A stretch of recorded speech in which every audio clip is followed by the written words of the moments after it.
Oi, eu sou a Elodie Ramsay, 34 anos, e isso aconteceu no último dia de Ação de Graças. Eu voei para casa, para nossa grande casa de madeira em Asheville, na Carolina do Norte. Lareira acesa, peru estalando e com um cheiro absurdo, a família inteira ao redor da mesa rindo, passando pratos, fingindo que tudo era perfeito. Esperei até todo mundo estar com a boca cheia. Aí eu sorri e perguntei: Ei, o hospital já mandou a carta com a data da cirurgia? Meu pai e minha madrasta se olharam e riram. Ah, sim, chegou semana passada, meu pai disse bem casual, cortando mais um pedaço de peru. Mas a gente usou esse dinheiro para a festa de 27 anos do Collie. O garoto só faz 27 uma vez, né? A mesa inteira continuou sorrindo como se ele tivesse comentado sobre o clima. Coloquei meu garfo na mesa bem devagar, olhei direto nos olhos deles e falei, bem calma. Então, acho que vocês ainda não sabem quem realmente precisava daquela cirurgia. O silêncio caiu como uma bomba. O rosto do meu pai perdeu a cor. Minha madrasta congelou com a colher de molho parada no ar.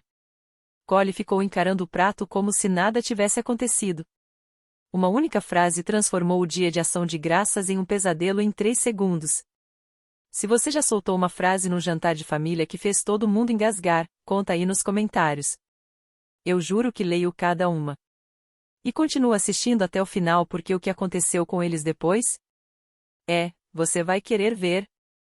Os rostos deles ficaram brancos como fantasmas e ninguém disse mais nada pelo resto da noite.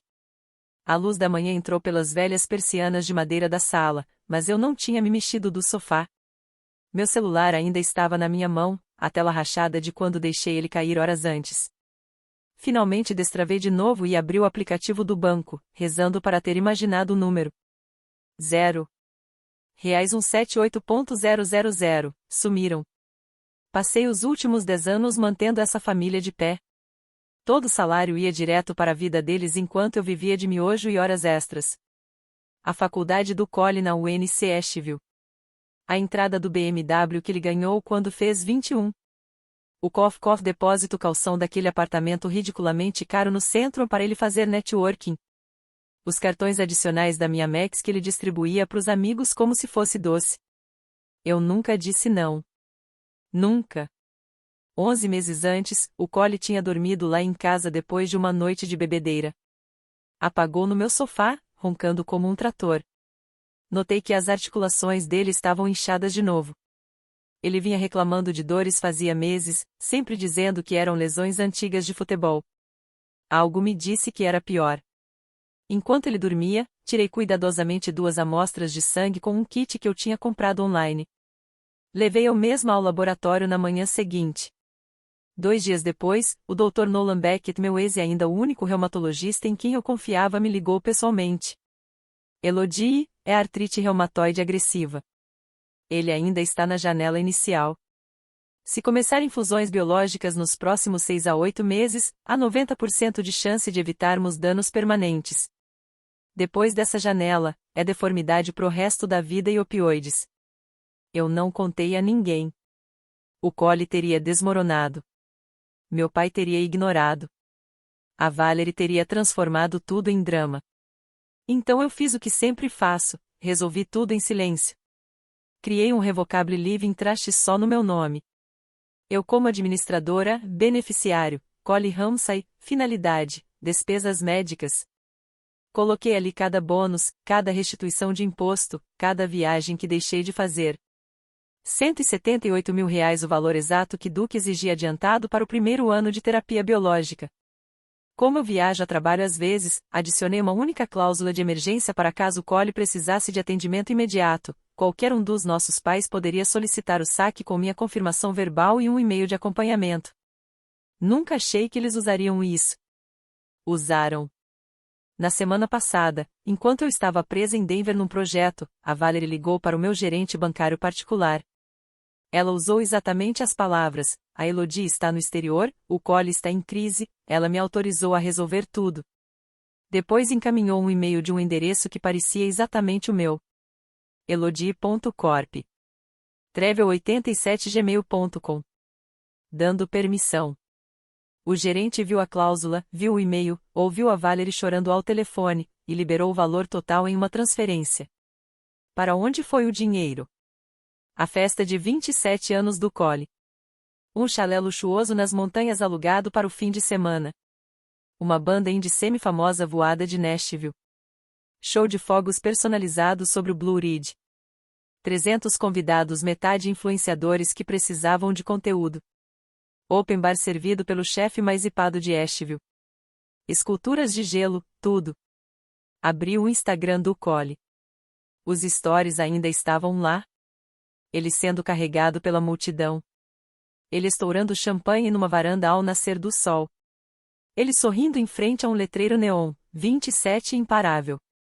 Ele não fazia ideia de que o dinheiro iluminando a festa dele era o mesmo que impediria que ele passasse o resto da vida em uma cadeira de rodas. Fiquei sentada ali até o sol já estar alto, o celular morto no meu colo. Meu irmão mais novo, mesmo que eu carregava nos ombros quando ele tinha 5 anos, estava prestes a perder tudo porque nossos próprios pais jogaram o futuro dele no lixo por um fim de semana de curtidas e fogos de artifício.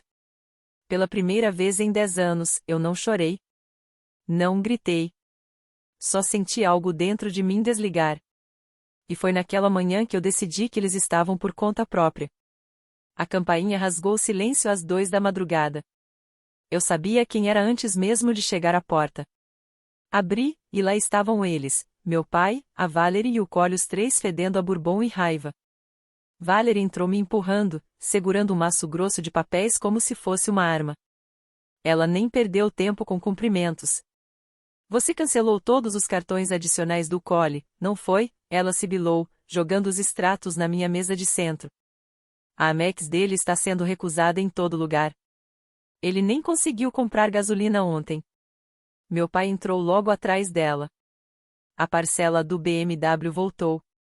A empresa de repo já deixou um aviso no para-brisa. Eles levam o carro em 48 horas. Elodie, 48 horas. O Cole ficou parado na porta. Moletom meio aberto, olhos vermelhos. Ele parecia menor do que eu lembrava.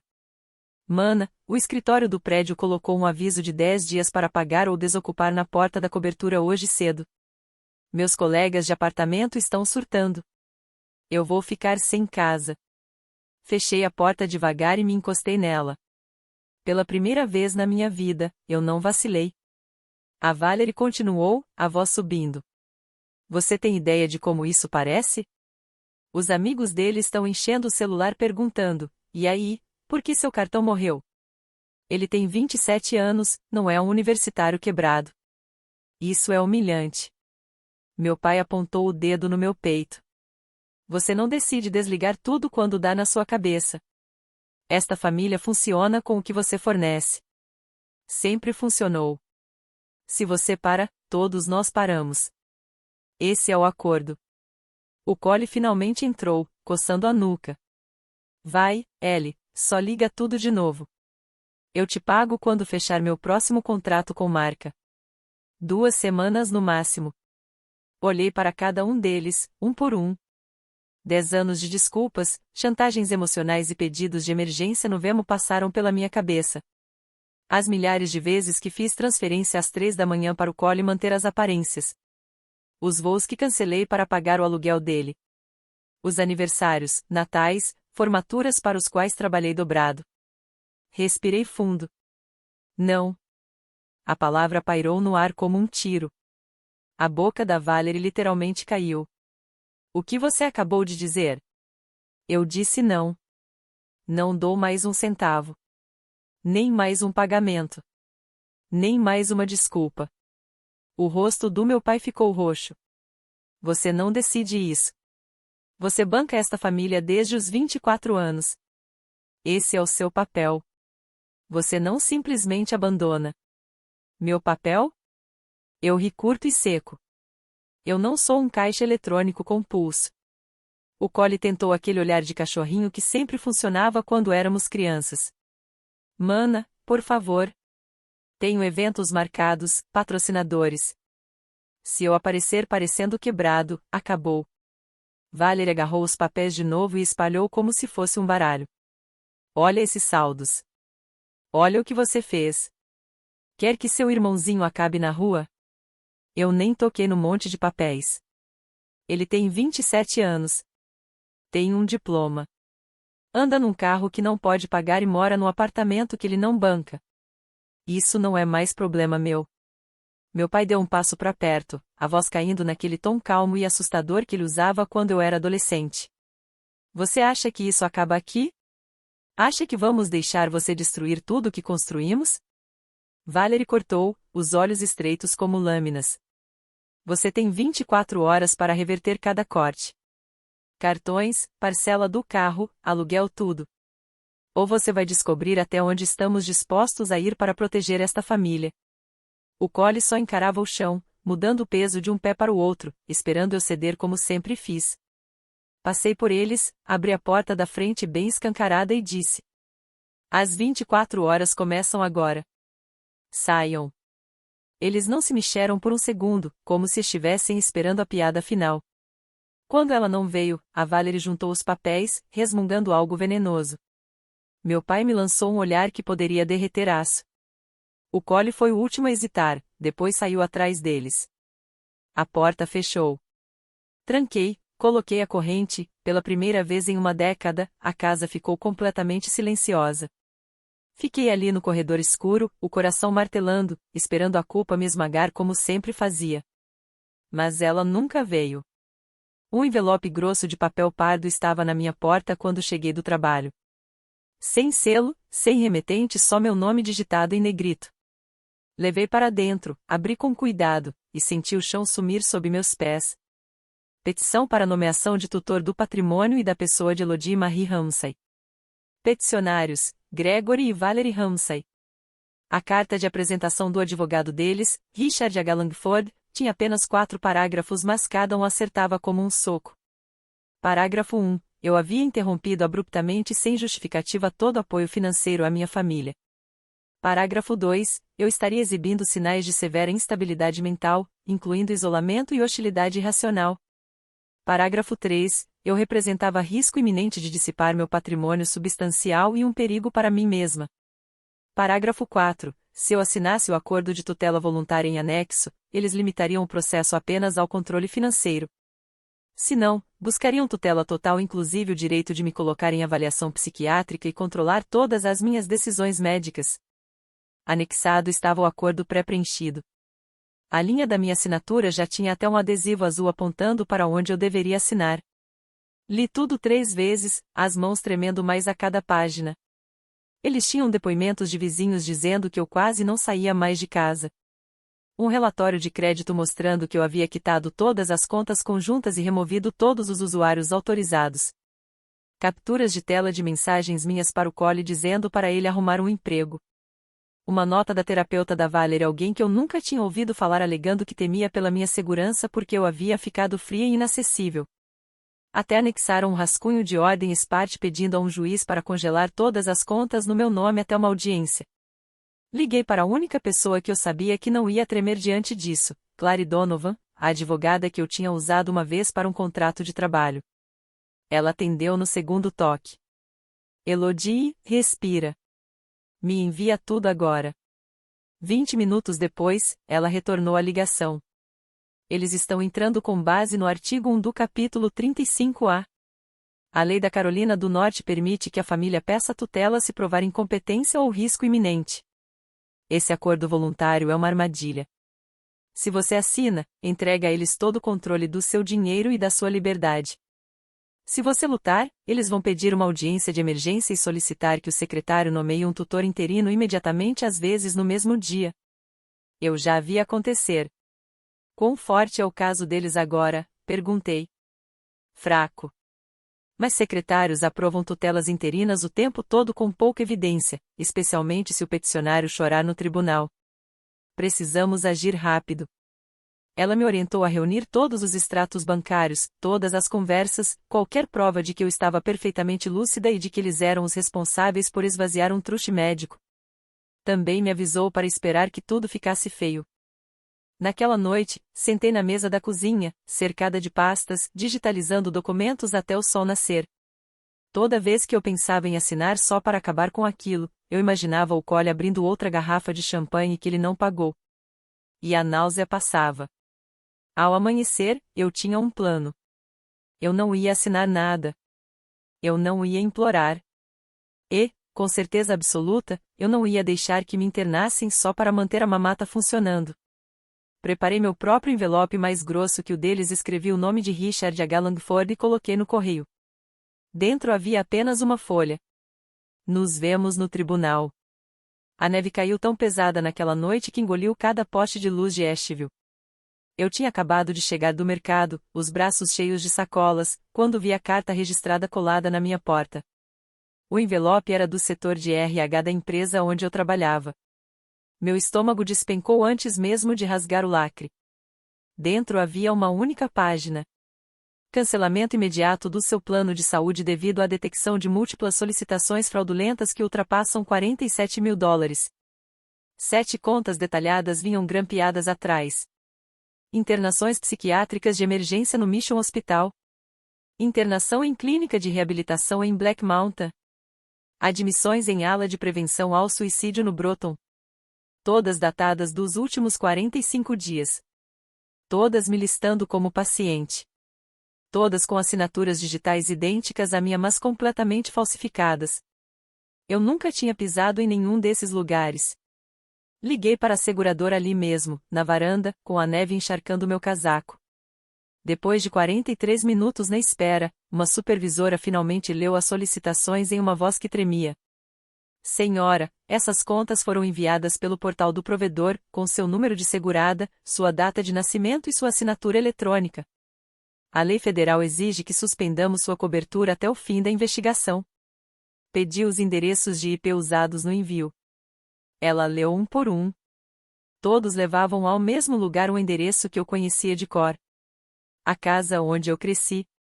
Naquela mesma noite, pouco depois da 1h30 da manhã, alguém começou a bater na minha porta tão forte que as paredes tremeram. Olhei pelo olho mágico.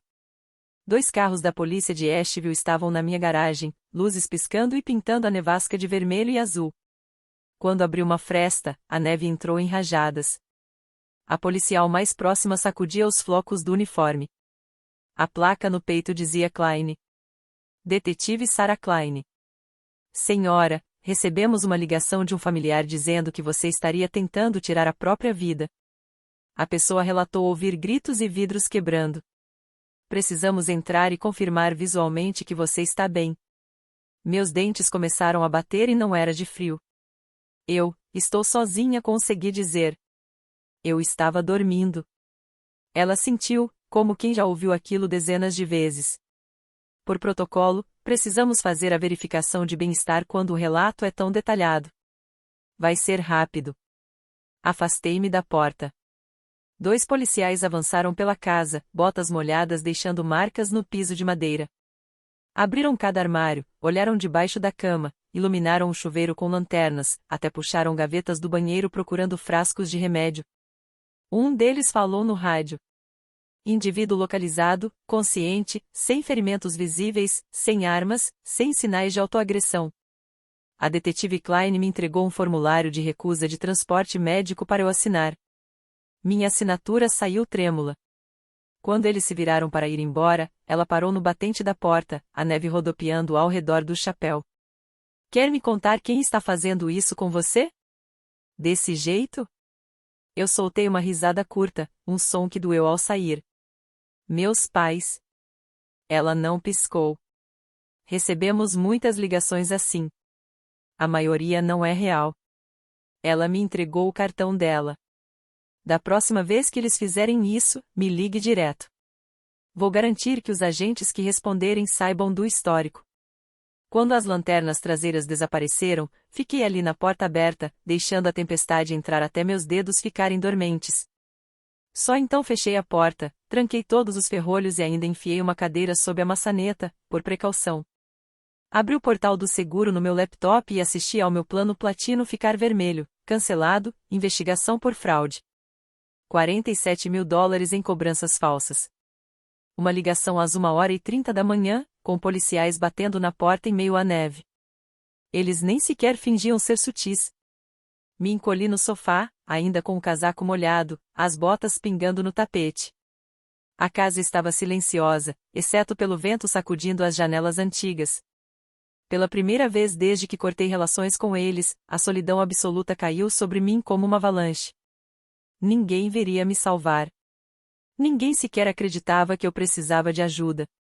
Fiquei naquele sofá até o céu lá fora ficar com a cor de água de louça, apertando o cartão da detetive Klein com tanta força que ele deixou marcas na minha palma. Um oficial de justiça, vestindo um terno cinza amarrotado, me encontrou no estacionamento do Inglês numa tarde quente de abril, daquelas em que as montanhas parecem perto o suficiente para tocar. Ele parou bem na frente do meu carrinho e me entregou um envelope branco grosso, com o selo vermelho do condado de Buncombe já quebrado pelo vento. Eu sabia o que era antes mesmo de ver o título. Intimação curatela de Elodie Marie Hansen. Audiência, 28 de abril, 9 horas. Sala 2B, Tribunal do Condado de Buncombe. Clerk da Corte Superior, Margaret Ellison. Me apoiei no carro e li cada página ali mesmo, sob o sol. 11 testemunhas. O Dr. Marcos Tran, psiquiatra credenciado, alegando que me tratou por um surto psicótico agudo com alucinações suicidas de comando. A assistente social Lisa Shen, afirmando que fez 3 visitas não anunciadas em que eu recusei entrada e ameacei automutilação. 3 ex-colegas de um emprego que deixei há 5 anos, jurando que eu começara a acumular remédios e demonstrar paranoia sobre minha família. 2 vizinhos de ruas onde eu nunca morei descrevendo comportamento errático, incluindo gritos à noite. Uma barista da livraria Malaprops dizendo que eu desmaiei no café, chorando sobre acabar com tudo. Cada declaração, notarizada na mesma data. Cada uma me pintando como uma bomba-relógio que havia interrompido irresponsavelmente o apoio financeiro a familiares dependentes, colocando a mim e aos outros em risco. Um pedido de providências a solicitava que a Clerk Ellison me declarasse incompetente, nomeasse Gregory e Valerie Ramsay como co-guardões da minha pessoa e do meu patrimônio, e concedesse poderes emergenciais imediatos para congelar todas as minhas contas, revogar minha carteira de motorista e me colocar sob custódia protetiva até o julgamento completo. Dirigi direto para o escritório de Clary Donovan, janelas abaixadas e o envelope batendo no banco do passageiro como um pássaro preso. Clary espalhou os documentos pela mesa de conferências e começou a marcá-los com marcadores de várias cores. Amarelo para mentiras, rosa para perjúrio, laranja para crimes. 11 declarações juramentadas protocoladas em 4 dias, ela disse, em voz baixa. Isso não é coincidência. Isso é uma orquestra paga. Olha o cartório, a mesma tabeliã em todas. E 3 dessas testemunhas usaram exatamente a mesma frase. A requerida afirmou que preferia morrer a continuar sustentando a família. Palavra por palavra. Ela abriu o manual dos clerks da Carolina do Norte no laptop. Audiências de curatela são julgamentos sem júri. Só a juíza decide. Margaret Ellison decide tudo naquela manhã. Se ela acreditar em 30% dessa porcaria, ela pode assinar a ordem na hora e você perde sua liberdade antes do almoço. Fitei a lista de testemunhas até os nomes virarem borrões. Como a gente mata isso? A gente não só mata, Clary disse, deslizando uma petição de contramedida grossa pela mesa. A gente enterra. Ela já tinha intimado os registros da tabeliã, as imagens de segurança do café, os arquivos de RH do meu trabalho provando que eu estava no escritório em todas as datas em que supostamente desmaiei chorando. Tinha declarações de 2 das 11 testemunhas que já tinham cedido sob pressão policial e admitido que foram pagas $500 cada para assinar qualquer coisa que colocassem na frente delas.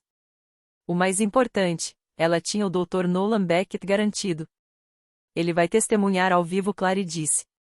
Divulgação médica completa do diagnóstico do coli. O tratamento perdido. Os documentos falsificados do fundo fiduciário. A nota fiscal dos fogos. Tudo sob juramento, em plena corte. Pela primeira vez, seus pais vão ouvir a verdade de alguém que não é você. Passei as 3 semanas seguintes morando dentro de caixas de documentos. Imprimi cada extrato bancário, cada mensagem, cada e-mail. Treinei respostas até minha voz parar de tremer. Andei pelos corredores do tribunal à noite, quando não havia ninguém, só para memorizar o caminho do detector de metais até a sala 2B. Na manhã de 28 de abril, as flores de Dogwood estavam rosa contra as paredes de pedra. Vesti o terno azul marinho que comprei para minha primeira entrevista de emprego de verdade, aos 24 anos, o mesmo que jurei nunca precisar de novo. Dentro da sala de audiência, o ar cheirava a lustramóveis de limão e medo. Meu pai e Valer estavam na mesa dos peticionários, usando roupas que eu nunca tinha visto, parecendo menores do que eu lembrava. Langford ficava ajustando a gravata como se estivesse sufocando. Collie sentou atrás deles, capuz no rosto, rolando o tic-toc sem som, ainda tratando tudo como uma consulta no dentista para a qual foi arrastado. A clerk Margaret Ellison entrou exatamente às 9. Era mais jovem que nas fotos, com maçãs do rosto afiadas e olhos que não perdiam nada. Langford se levantou primeiro. Meritíssima, este é um caso trágico de uma filha em crise. Clary já estava de pé. Meritíssima, este é um ato calculado de roubo financeiro usando a curatela como arma. Requeremos indeferimento imediato e encaminhamento criminal. O olhar de Ellison passou pela lista de testemunhas e depois por mim. Chame sua primeira testemunha, Sra. Donovan. Clary sorriu pequeno e letal. A parte requerida chama o Dr. Nolan Beckett. A porta lateral se abriu, e tudo o que eles tinham construído começou a queimar. A chuva martelava o telhado do tribunal como se quisesse invadir. Eu estava sentada à mesa da parte requerida, dedos gelados apertando um bloco de anotações. Do outro lado do corredor, meu pai e Valerie mantinham o queixo erguido, cochichando com Langford. Collie estava largado na primeira fileira da galeria, capuz sobre a cabeça, fones no ouvido, ainda tratando tudo aquilo como um inconveniente. A escrivã Margaret Ellison entrou e tomou seu lugar. A sala ficou em silêncio absoluto, exceto pela tempestade lá fora. Langford se levantou primeiro, voz doce como xarope. Meritíssima, estamos apenas tentando salvar nossa filha de si mesma. Clary se ergueu ao meu lado. Meritíssima, os peticionários estão tentando tomar o controle da vida e do patrimônio da minha cliente por meio de fraude e perjúrio. Pedimos indeferimento imediato e encaminhamento criminal. Os olhos de Ellison se estreitaram. O advogado listou uma testemunha adicional, Dr. Nolan Beckett. Chamem-no. A porta lateral se abriu. Nolan entrou usando um terno escuro e carregando uma pasta vermelha grossa. Ele não tinha me encarado nenhuma vez desde o fim do nosso relacionamento, anos atrás. Hoje, seus olhos encontraram os meus por meio segundo firmes, desculpando-se, prontos. Ele prestou juramento. Clary começou suave. Dr. Beckett, por favor, declare sua relação com Collie Ramsay. Sou o reumatologista que fez o diagnóstico. Há 11 meses, confirmei artrite reumatoide agressiva. Sem tratamento biológico no primeiro ano, a destruição permanente das articulações é quase garantida. Um burburinho percorreu a sala atrás de mim. Valerie meio que se levantou. Objeção. Isso é privado. Ellison bateu o martelo uma vez. Indeferido. Continue. Nolan abriu a pasta. O senhor e a senhora Ramsay nunca foram informados porque a senhora Ramsay pretendia financiar todo o protocolo sozinha. Ela criou um fundo revogável contendo $178 mil exclusivamente para o tratamento de Collie. Ele projetou registros bancários na tela, o e-mail forjado, o saque, o aluguel do chalé, a fatura dos fogos de artifício, os pagamentos a influenciadores. O rosto do meu pai ficou cinzento. Valerie agarrou a borda da mesa. Nolan continuou. A janela de tratamento se fechou há 4 meses. Collie agora enfrenta a deformidade permanente e dependência de opioides. Aquele dinheiro era sua única chance realista. Collie arrancou os fones. Que diabos você está falando? Nolan se virou para ele. Seus pais usaram o seu fundo médico para bancar sua festa de aniversário. Você precisava desse dinheiro para conseguir andar normalmente pelo resto da vida. A boca de Collie abriu, fechou, abriu de novo. Ele olhou para Valerie. Mãe? Ela não conseguiu encarar o filho. Clary entregou a Ellison um pacote com as 11 declarações de testemunhas e logo depois, os contradepoimentos de 3 delas, que haviam voltado atrás, $500 cada, pânico quando os detetives apareceram. Langford tentou objetar outra vez. Ellison o silenciou imediatamente. Ela folheou os documentos por 8 minutos intermináveis, enquanto o trovão ecoava sobre o tribunal. Por fim, Ela ergueu o olhar, a voz dura como aço. Após analisar as provas, não encontro qualquer fundamento credível para determinar incapacidade. A petição é frívola, apresentada de má fé e sustentada pelo que aparenta ser perjúrio coordenado e exploração financeira. Ela se virou para meu pai e Valerie. Gregory e Valerie Ramsay, sua petição está negada com prejuízo. Todas as custas e os honorários da defesa serão cobrados pessoalmente de vocês. Outro golpe do martelo. Além disso, conforme os Estatutos Gerais da Carolina do Norte 35 a 1116 e 14.12.2, todo este processo é encaminhado ao promotor do Condado de Buncombe para investigação criminal imediata por exploração financeira, falsificação e perjúrio. A galeria explodiu. Os oficiais de justiça avançaram. Ellison manteve o olhar firme sobre eles. Caso encerrado. Os oficiais acompanharão os peticionários para fora do prédio. Meu pai tentou se levantar, mas as pernas não sustentaram. Valerie chorava abertamente. Collie ficou imóvel, encarando a fatura projetada dos fogos de artifício que custaram as articulações dele. Nolan desceu do estrado das testemunhas, me deu o menor aceno, e saiu. Fiquei sentada até a sala esvaziar, a chuva ainda batendo contra as janelas, deixando as palavras afundarem de verdade. Eles perderam e, pela primeira vez em um ano, eu consegui respirar. O primeiro surto do Collie veio em junho. Em agosto, ele já não conseguia segurar uma xícara. Em outubro, usava andador. Os analgésicos foram de hidrocodona para adesivos de fentanil em menos de 4 meses. Aos 28 anos, ele se qualificou para SSDI, $842 por mês após o desconto do Medicare. Essa era toda a renda dele, agora cheques por incapacidade e o pouco que conseguia ganhar em bicos antes que outra articulação travasse. Meu pai e Valerie duraram exatamente 91 dias depois da audiência. As sanções judiciais e honorários ultrapassaram $130 mil. A casa deles entrou em execução hipotecária na semana anterior ao Natal. O banco colocou um cadeado nas portas de madeira atrás das quais eu cresci, enquanto eles carregavam um pouco que restava em um caminhão de mudança alugado. Eu nunca atendi um único recado deles. Coloquei a casa de Asheville à venda em janeiro. Vendeu em 6 dias oferta em dinheiro de um casal de Nashville procurando um refúgio na montanha. Paguei o resto dos meus empréstimos estudantis, encerrei todas as contas conjuntas que ainda tinham meu nome e comprei uma passagem só de ida. Charlotte ficava a apenas 2 horas descendo a I-40, mas parecia outro planeta. Emprego novo, apartamento novo em Nuda, número novo que ninguém do meu antigo mundo tinha. No trabalho, comecei a usar meu nome do meio Marie só para ouvir algo que não me lembrasse deles. O fechamento da venda foi marcado para o primeiro dia quente de março. Eu dirigi até lá uma última vez, janelas abertas, música alta o bastante para afogar as lembranças. As Blue Ridge Mountains estavam exatamente iguais, neblina baixa sobre o vale, os dogwoods começando a florescer. Parei na entrada de cascalho que um dia tinha significado lar. Os novos proprietários já tinham trocado a caixa de correio. O balanço da varanda havia sumido. Alguém tinha pintado a porta da frente de um tom alegre de azul petróleo, em vez do verde floresta descascado que eu lembrava.